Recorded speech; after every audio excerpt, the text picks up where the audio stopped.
Bueno, vamos con este cuarto módulo que he llamado Comienza el parto. Vamos a aprender qué es lo que tenemos que saber de estas fases iniciales del parto.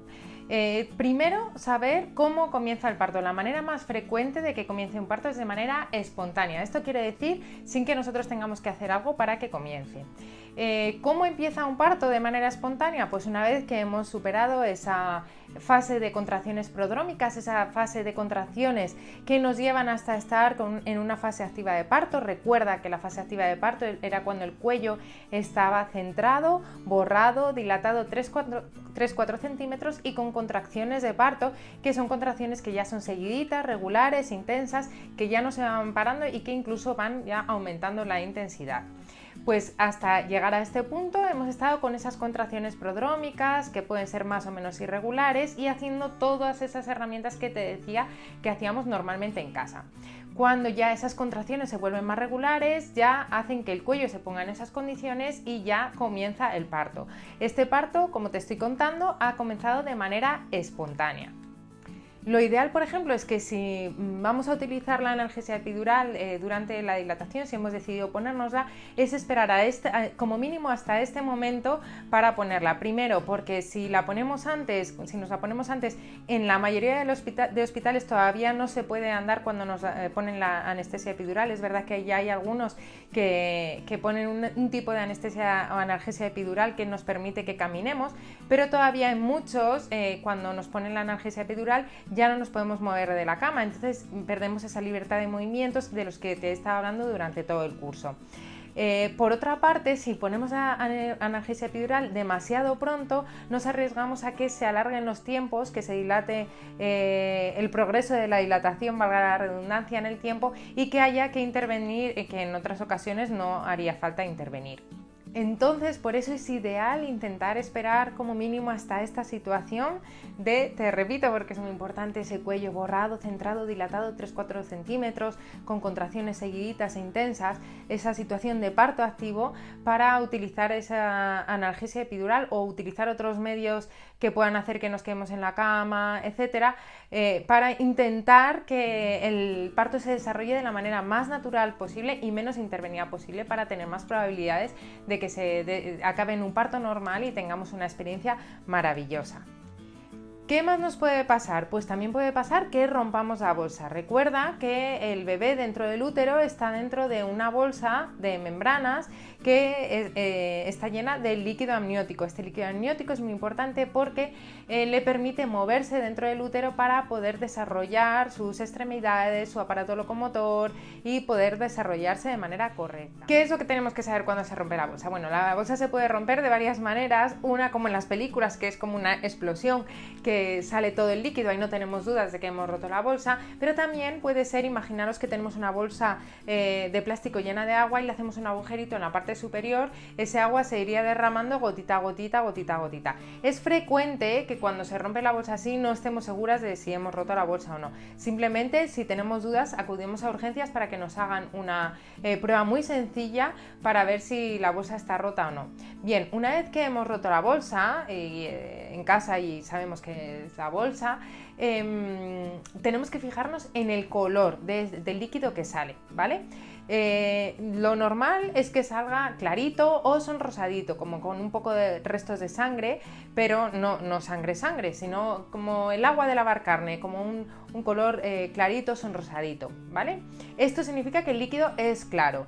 Y si no aparece claro, puede ser que aparezca como marronáceo, verdoso, amarillento. Esto quiere decir que lo llamamos líquido teñido y significa que el bebé se ha hecho caca dentro de la tripa. ¿Qué diferencia hay? Bueno, en ambos casos tenemos que acudir al hospital, pero en el primer caso, cuando el líquido es clarito, no hace falta que vayamos con mucha premura y probablemente esperen a que unas horas a que nos pongamos nosotras solas de parto, ¿vale? Van a intentar esperar a ver si empezamos nosotros con esas contracciones, porque es muy frecuente que una vez que rompemos la bolsa empecemos al cabo de unas horas con contracciones y empiece el parto también de manera espontánea, y es lo que se hace.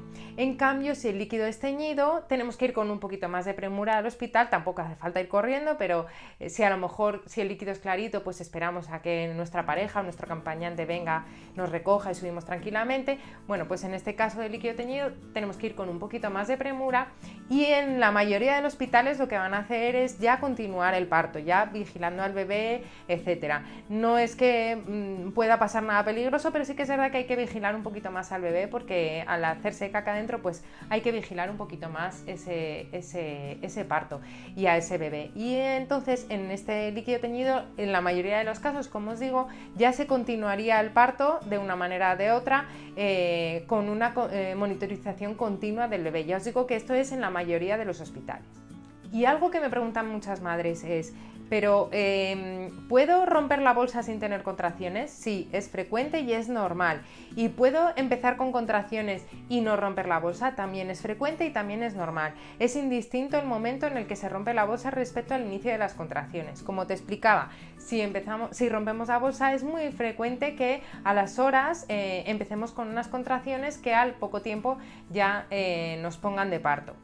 Y si empezamos con contracciones, siguen esas contracciones y se convierten en contracciones de parto y no hemos roto la bolsa, puede ser que no se rompa a lo largo de toda la dilatación. Incluso hay mujeres, muy poquitos casos, porque normalmente se rompe antes, hay mujeres que tienen a sus bebés con la bolsa íntegra, que son partos maravillosos. Pero lo más frecuente es que a lo largo de la dilatación se rompa la bolsa sola. Tanto una cosa como la otra, el que se rompa o no se rompa la bolsa, es normal y no debe de preocuparnos. Entonces hemos visto que la manera espontánea de empezar un parto es que empecemos con contracciones, esas contracciones sigan y nos pongan de parto espontáneo, que es la manera ideal. También que rompamos la bolsa y poco a poco empecemos con contracciones hasta que nos pongamos también de parto solas. Esta es la manera espontánea, ¿vale? Luego hay otras maneras también de comenzar el parto. Por ejemplo, una inducción es lo que llamamos, como lo que comúnmente se llama provocar el parto, y es cuando alguna circunstancia de la madre o del bebé nos indica que tiene que acabar el embarazo y hay que provocar el parto. Esta inducción se hace de distinta manera en distintos hospitales. Lo más frecuente es que se ponga una medicación intravaginal, que lo que hace es poquito a poco ir produciendo contracciones y favoreciendo la maduración de ese cuello uterino, para luego que empiecen esas contracciones ya un poquito más de parto. En otras situaciones, porque con esta medicación intravaginal normalmente se esperan unas horas, si la razón que nos hace finalizar el embarazo no permite esperar esas horas, pues la inducción se comenzaría con oxitocina directamente. También se podría empezar esa inducción con oxitocina directamente si al explorar el cuello del útero vemos que está favorable y que a lo mejor con la oxitocina ya sería suficiente para iniciar el parto. Y por último, otra manera que tenemos de finalizar el embarazo es con una cesárea programada. Dependiendo de qué país y de cada hospital, las cesáreas programadas se hacen por unas razones o por otras. En general es porque hay una circunstancia en la madre o en el bebé que no permite un parto por vía vaginal. Dependiendo, ya te digo, del país y del hospital, por ejemplo, aquí en España, yo creo que en casi todos los hospitales, cuando el bebé viene de nalgas, se hace una cesárea. No sé si hay algún hospital que ya está empezando a hacer partos de nalgas en un primer bebé, que antes, hace tiempo, se hacían bastante, pero se dejaron de hacer. Y circunstancias, como te digo, que impidan un parto vaginal. Por eso se hace una cesárea programada. Bueno, y ahora te quiero hablar un poquito de las fases del parto para que las conozcamos ya en profundidad y sobre todo que no se nos haga muy larga la dilatación, que la conozcamos para saber en qué momento, por qué fase está pasando en nuestro cuerpo y conocerlo y estar más seguras y confiadas en nosotras mismas. Como ya te he ido explicando, a lo largo del curso tenemos primero una fase latente que llamamos esa fase prodrómica, que es desde el que el cuello está formado, cerrado, es decir, nada dilatado y nada borrado, hasta que está con esos 3 centímetros, borradito, etcétera.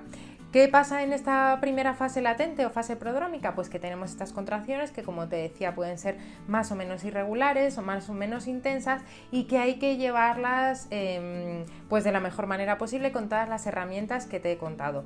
Una herramienta también muy importante para llevar bien esta fase y todas las fases del parto es la confianza en una misma, en pensar que nuestro cuerpo puede hacerlo, en pensar que estamos seguras en nosotras mismas y confiar en nosotras mismas. más, porque la mente en el parto es muy poderosa y cuando nosotros pensamos que lo vamos a poder hacer, es mucho más fácil que el parto progrese de la mejor manera posible. En cambio, por el contrario, cuando pensamos que no podemos, cuando tenemos mucho miedo a ese dolor, tenemos mucho miedo a la dilatación, tenemos mucho miedo a lo que pueda pasar, a que no lo podamos hacer, tenemos más probabilidades de que al final nos bloqueemos mentalmente y no ayudemos a nuestro cuerpo y a nuestro bebé a nacer de la mejor manera posible. Entonces, piensa siempre que puedes, confía en tu cuerpo y eso va a ayudar muchísimo a una correcta evolución de la dilatación y del parto.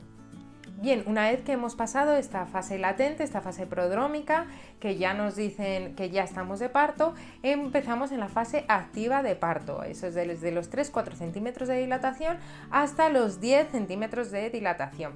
Normalmente la fase activa de parto suele ser más cortita que la fase latente. Ya te digo que la fase esta latente prodrómica puede ser desde unas horas hasta días, incluso en algún caso semanas, con contracciones, no te preocupes, que no son regulares, serían irregulares, que un tiempo se paran, un tiempo vuelven, etc. En esta fase activa de parto, a partir de los 3-4 centímetros, ahí ya sí que esas contracciones normalmente suelen ser más regulares y esta etapa suele ser más rápida que esta etapa previa. Entonces, desde estos 3-4 centímetros hasta los 10 centímetros de dilatación, en los que ya no hay cuello y ya se procedería a la fase de expulsivo.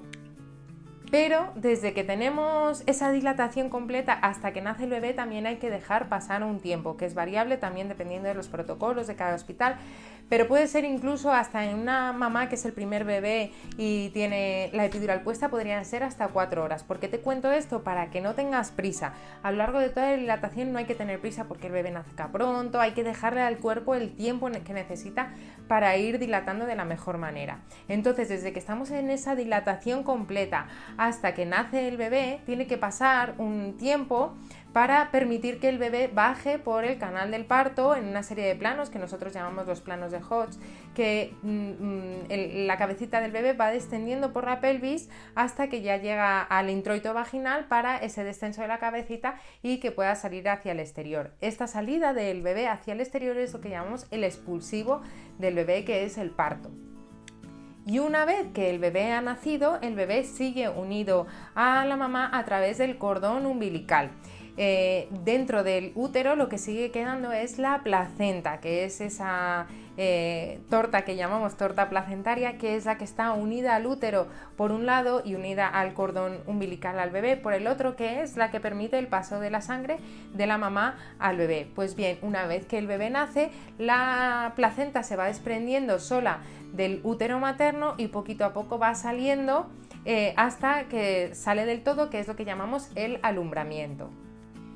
Y bueno, sobre la duración del parto es un poquito más complicado porque no sabemos cuánto va a durar el parto. Es verdad que cada hospital tiene unos tiempos establecidos y unos protocolos de cuándo se debe actuar para ayudar a favorecer la dilatación o ayudar a finalizar ya el parto. Pero sí que te puedo decir que en los partos de primíparas de una mujer que nunca ha tenido un parto previo suelen ser más largos que los partos de las mujeres secundíparas, que ya han tenido un parto previo o multíparas que han tenido 2 o 3 partos o más partos previos. Normalmente en una primípara, es decir, una mujer que nunca ha parido, suelen ser más o menos unas 8 horas de fase activa de parto, pero ya te digo que no sabemos, pueden ser tanto 3 horas como pueden ser 10 horas, 12 horas, no tenemos que tener prisa, recuerda, no hay que tener prisa en que acabe pronto el parto. En una secundípara, pues más o menos unas 5 horas, suele ser, como te digo, más rápido, pero ya te digo que puede ser normal incluso que lleguemos con 3-4 centímetros y empecemos a dilatar muy rápido y en una hora más haya nacido nuestro bebé, o que se retrase un poquito más y que pues tarde un poquito más en nacer el bebé. ¿Qué cosas influyen en la evolución del parto? Pues influyen varias cosas, pero entre ellas es nuestra actitud frente al parto, cómo vamos a llevar el dolor,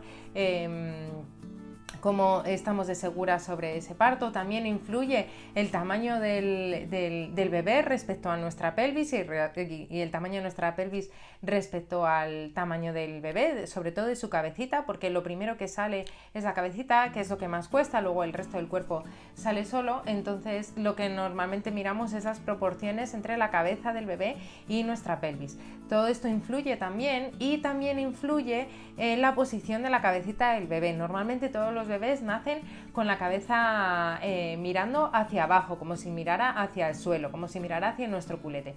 Esa es la manera más frecuente y más normal de nacer los bebés, porque es la manera que tienen más fácil para pasar por el canal del parto.